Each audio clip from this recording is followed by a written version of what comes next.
वैसे ब्राह्मणों की संग में दुनिया में ये बात चलती रही।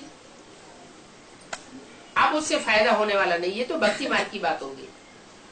बाबा कहते हैं कि मैं जब आता हूं तो मैं क्लियर करके बताता हूं गीता का भगवान शिव निराकार, निराकारी स्टेज वाला है।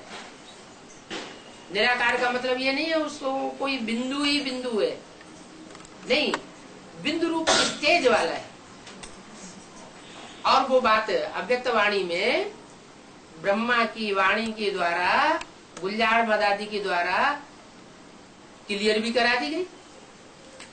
साकारी, आकारी, निराकारी स्टेज में टिकना है, तुम बच्चों को भी टिकना है।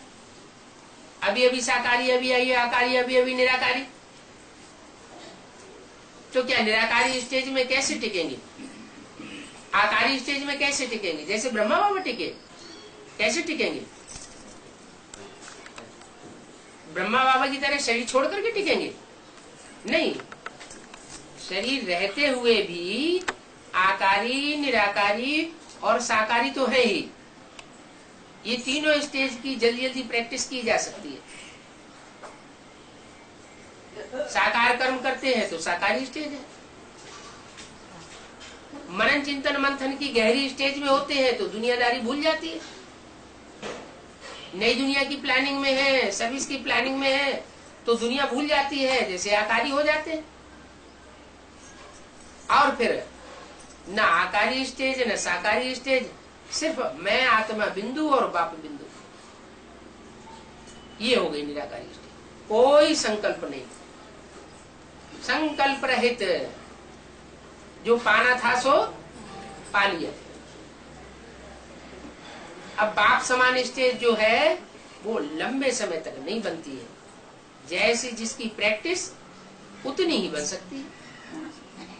तो तीन अवस्थाओं में स्थिर रहना, ये तो हमें बताया गया। इसका मतलब ये नहीं है कि हम शिव हो गए। शिव तो सदा शिव है। जो सदा शिव है वो जन्म मरण से न्यारा है। हम आत्मा सदा शिव नहीं हो सकते। शिव माना ज्योति बिंदु, बिंदी का नाम ही शिव है। हम अल्पकाल के लिए शिव बन सकते हैं, शिव समान, बाप समान स्टेज को धारण कर सकते हैं। बाकी ऐसे नहीं कि शिव हो हम ही शिव है। तो बेसिक नॉलेज के बतौर ये बुद्धि में क्लियर नहीं हुआ कि गीता का भगवान कौन है। अब बात क्लियर होती है कि गीता का भगवान वही है साकार में, जो निराकारी स्टेज को धारण करने वाला है और जिस निराकारी स्टेज वाले के द्वारा परमात्मा स्थापना, पालना और विनाश तीनों के कार्य संपन्न करा देता है।